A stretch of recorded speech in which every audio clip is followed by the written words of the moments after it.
राधे राधे भक्तजनों। आज पूस सोमवती अमावस्या भी है। आज सोमवार व्रत कथा भी सुने, साथ में आरती सुने। आप भोलेनाथ का कथा आरती जरूर सुने, अधूरा मत सुने। सुने तो पूरा सुने, ताकि भोलेनाथ आप पर कृपा बरसाते रहेंगे, आपका सारे मनोकामना पूरा करेंगे। अगर मेरा कहानी आप लोग का अच्छा लगा हो तो मेरी देव मुनि शर्मा की चैनल को सब्सक्राइब कीजिए और वीडियो को लाइक कीजिए। धन्यवाद भक्तजनों। भोलेनाथ की जय हो, भोलेनाथ की जय हो, माता पार्वती की जय हो, माता पार्वती की जय हो। एक साहूकार था जो भगवान शिव का अनाय भक्त था। उसके पास धन आए, किसी भी चीज की कमी नहीं थी, लेकिन उसकी कोई संतान नहीं थी। और वो इसी कामना को लेकर रोज शिव जी के मंदिर जाकर दीपक जलाता था।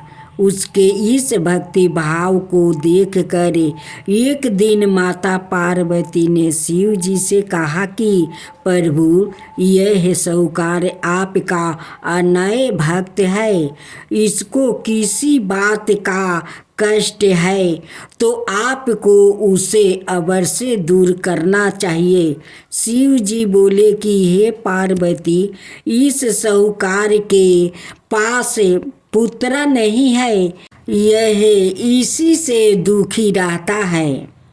माता पार्वती कहती है कि हे ईश्वर, कृपा करके इसे पुत्र का वरदान दे दीजिए। तब भोलेनाथ ने कहा कि हे पार्वती, साहूकार के भाग्य में पुत्र का योग नहीं है। ऐसे में अगर इसे पुत्र प्राप्ति का वरदान मिल भी गया तो वो केवल 12 बरस की आयु तक ही जीवित रहेगा। यह सुनने के बाद भी माता पार्वती ने कहा कि हे प्रभु, आपको इस साहूकार को पुत्र का वरदान देना ही होगा। अनाथ भक्त क्यों आपकी सेवा पूजा करेंगे। माता के बार बार कहने से भोलेनाथ ने साहूकार को पुत्र का वरदान दे दिया, लेकिन यह भी कहा कि वो केवल 12 बरस तक ही जीवित रहेगा। साहूकार यह सारी बातें सुन रहा था, इसलिए उसे ना तो खुशी हुई और ना ही दुख। वो पहले की तरह भोलेनाथ की पूजा अर्चना करता रहा।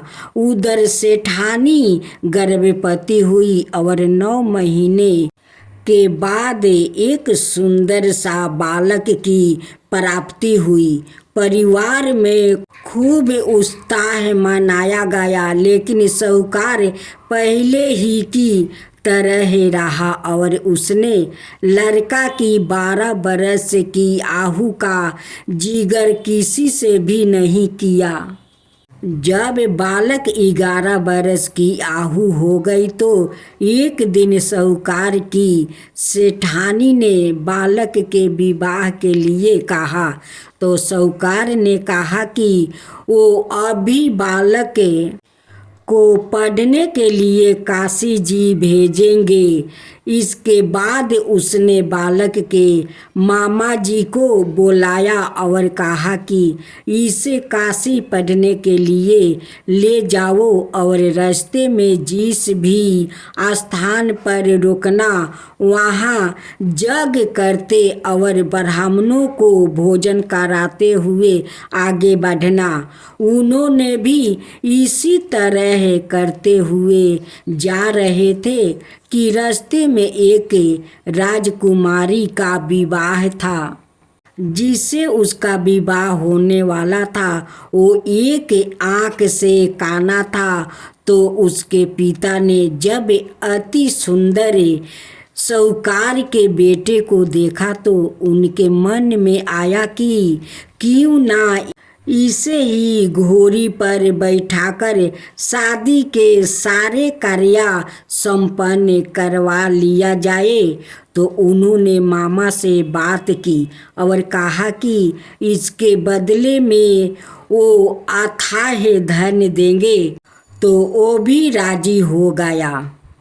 इसके बाद साहूकार का बेटा विवाह की वेदी पर बैठा और जब विवाह कार्य संपन्न हो गया तो जाने से पहले उसने राजकुमारी की चदरी के पल्लू पर लिखा कि तेरा विवाह तो मेरे साथ हुआ, लेकिन जिस राजकुमार के साथ भेजेंगे वो तो एक आँख का काना है।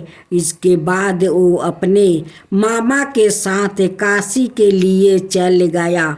उधर जब राजकुमारी ने अपनी चुनरी पर यह लिखा हुआ पाया तो उसने राजकुमार के साथ जाने से मना कर दिया। तो राजा ने भी अपनी पुत्री को बारात के साथ विदा नहीं किया। बारात वापस लौट गई। उधर मामा और भांजे काशी पहुंच गए थे।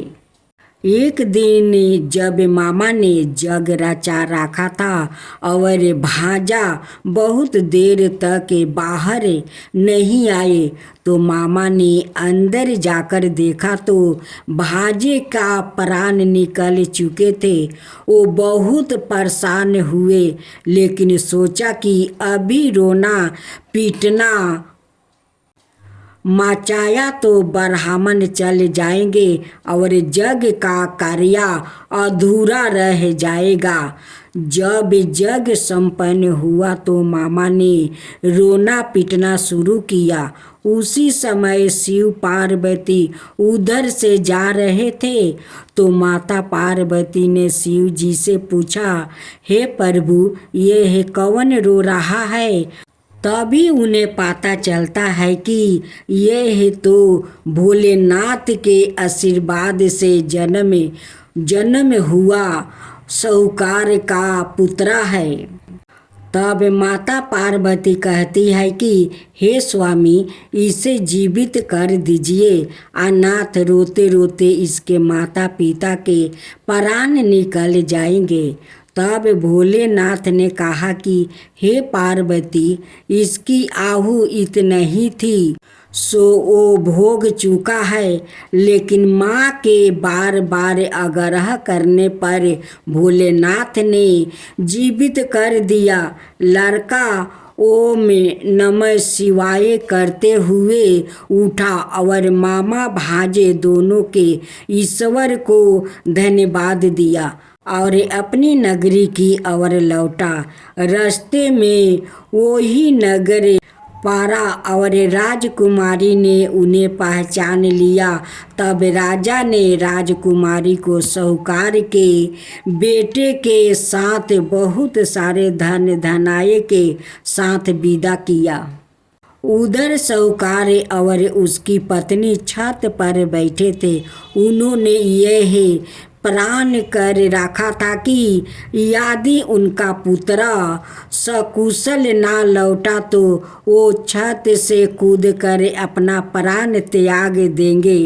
तभी लड़के के मामा ने आकर साहूकार के बेटे और बहू के आने का समाचार सुनाया, लेकिन वो नहीं माने तो मामा ने शपथ पूर्वक कहा। तब तो दोनों को विश्वास हो गया और दोनों ने अपने बेटे बहू का स्वागत किया। उसी रात साहूकार को सपने में शिव जी ने दर्शन दिया और कहा कि तुम्हारे पूजन से मैं प्रसन्न हुआ। इसी प्रकार जो भी व्याकृत इस कथा को पढ़ेगा या सुनेगा उसके समस्त दुखों दूर हो जाएगा और मन बचित सभी कामनाओं की पूर्ति होगी। जय शिवा ओमकारा, प्रभु हरे शिवा ओमकारा, ब्रह्मा विष्णु सदा शिव अर्धंगिनी धारा। ओम जय शिव ओमकारा। एकानन चतुरानन पंचानन राजे। शिव पंचानन राजे। हंसासन गरुड़ासन विषवाहन साजे। ओम जय शिव ओमकारा। दो भुज चार चतुर भुज दस भुज अति सोहे। तीनों रूप निरखता त्रिभुवन जनि मोहे। ओम जय शिव ओमकारा। अक्षर माला बने माला मंदी माला तारी। चंदन मृग मद सोहे बोले सुभिकारी। ओम जय शिव ओमकारा। श्वेतांबर पीतांबर बागंबर अंगे। सनकादिके बरे मादिकी भूतादिकी संगे। ओम जय शिव ओमकारा। करिके मध्यम कमंडल चक्र त्रिशूल धरता। जग करता जग भरता जग पालन करता। ओम जय शिव ओमकारा। ब्रह्मा विष्णु सदा शिव जानते अविवेका। प्राण बचर के मध्यम याहे तीनों एका। ओम जय शिव ओमकारा। तिरगुण शिव जी के आरती जो कोई नर गावे। शिवा जो कोई नर गावे। कहत शिवानंद स्वामी मन भजत शिवानंद स्वामी मन बाचित फल पावे। ओम जय शिव ओमकारा। जय शिव ओमकारा।